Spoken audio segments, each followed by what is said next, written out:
Assalamualaikum warahmatullahi wabarakatuh. Perkenalkan, nama saya Miratun Nisa dengan nomor induk mahasiswa A111200024. Program Studi Pendidikan Bahasa dan Sastra Indonesia, Fakultas Keguruan dan Ilmu Pendidikan kelas A. Pertama-tama, marilah kita panjatkan puji syukur kita atas kehadirat Allah Subhanahu wa taala, karena atas berkat limpahan rahmat dan karunia-Nya lah sehingga kita dapat mengikuti mata kuliah ini. Salawat serta salam tak lupa pula kita haturkan kepada junjungan kita Nabi besar Muhammad Sallallahu Alaihi Wasallam yang telah membawa kita dari zaman kegelapan yang terang benderang seperti kita rasakan ini. Adapun tujuan saya untuk membuat video ini adalah untuk memenuhi tugas mata kuliah saya, yaitu ilmu kealaman dasar dengan dosen pengampu Ibu Rafika SPD MPD.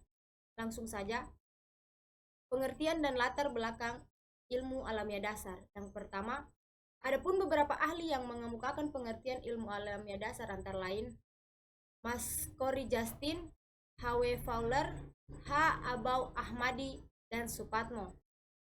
Dari penjabaran definisi oleh para ahli tersebut dapat disimpulkan, pengertian ilmu alamiah dasar adalah kegiatan atau upaya manusia untuk mengkaji dan mempelajari atau memperoleh pengetahuan tentang alam semesta dan gejala-gejala yang ditimbulkan alam semesta dengan cara dan langkah-langkah yang sistematis dan terperinci, sehingga bisa dibuktikan kebenarannya.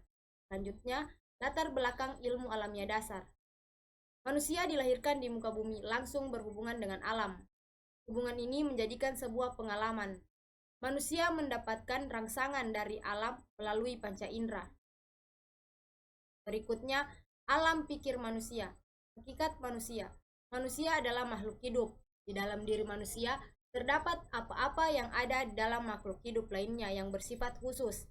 Dia berkembang, bertambah besar, makan, istirahat, melahirkan, dan berkembang biak, menjaga dan dapat membela dirinya, merasakan kekurangan dan membutuhkan yang lain sehingga berupaya untuk memenuhinya.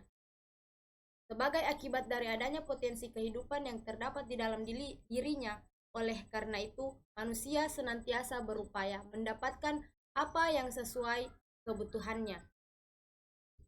Berikutnya, ciri-ciri manusia. Yang pertama, organ tubuh kompleks dan sangat khusus, terutama otaknya. Yang kedua, mengadakan metabolisme. Yang ketiga, tanggap terhadap rangsangan. Dan yang terakhir, tumbuh dan berkembang biak. Kemudian, rasa ingin tahu. Rasa ingin tahu atau keingintahuan merupakan sifat yang berkaitan dengan pemikiran ingin tahu seperti pembelajaran alam dan sekitarnya melalui proses pengamatan. Hal ini dapat dikaitkan sebagai realisasi emosi atau perasaan kuat mengetahui sesuatu yang ditemukannya. Rasa ingin tahu seperti ini tidak dimiliki oleh makhluk lain. Air dan udara memang bergerak dari satu tempat ke tempat lain, namun gerakannya itu bukan atas kehendaknya, tetapi sekedar akibat dari pengaruh alamiah yang bersifat kekal. Manusia dengan rasa ingin tahunya yang besar selalu berusaha mencari keterangan tentang fenomena alam yang teramati. Untuk menjawab semua rasa ingin tahu manusia, sering-sering mereka mereka-reka jawaban mereka sendiri. Pengetahuan seperti inilah yang disebut pseudo-science, ilmu pengetahuan yang berkembang sesuai dengan zamannya dan sejalan dengan cara berpikir dan alat bantu yang ada pada saat itu.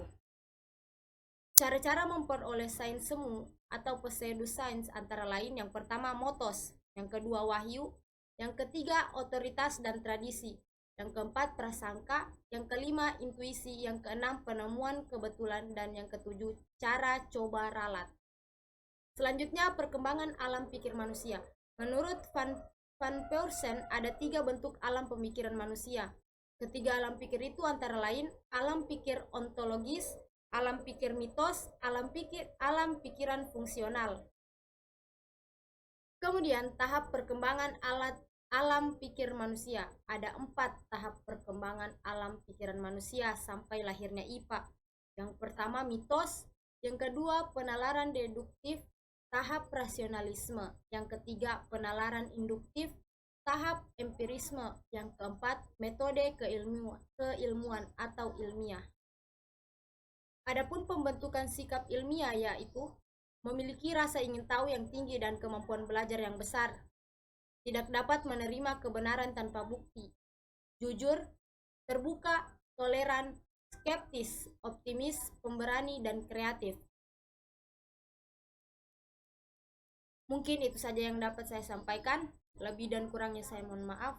Billahi taufik wal hidayah. Wassalamualaikum warahmatullahi wabarakatuh.